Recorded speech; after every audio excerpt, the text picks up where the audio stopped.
What Are You Waiting For is probably the song on the album that I feel the most like rooted in my personal history, at least, and like the history of our band. We started with that like very simple like drum pattern, the doom ka from the choruses, yeah, which all of us, like, if you watch us listen to the song together now, we'll all just like be doing the air drums all crazy. Can't help it.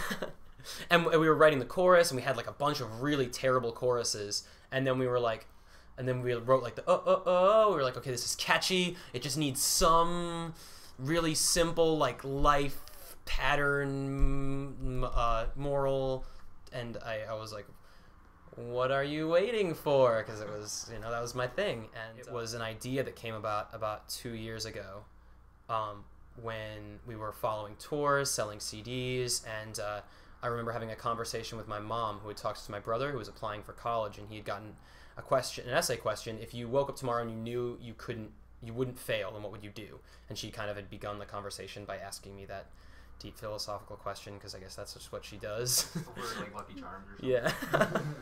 Yeah. And I remember the ending of the conversation. I made this whole list, and she's like, well, why aren't you doing those things now? Like, why aren't you like risking failure now? And I guess that was kind of one of those, like, like mirror flips moments where all of a sudden everything becomes very clear. And I remember she ended the conversation by saying, like, if you want them so much, then like, what are you waiting for?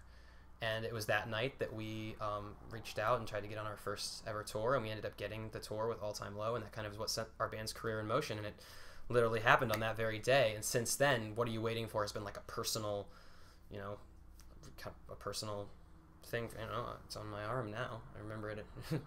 Once we got that one clinching line, the rest of it just wrote itself. The rest of that, the things my parents have told me, the lessons I've learned from watching other people who are living their lives without fear or hesitation, all of them just kind of poured into these verses that I hope will, inspire some others to go chase the things that they actually want, the same way that my mom inspired me to chase the thing that I actually want.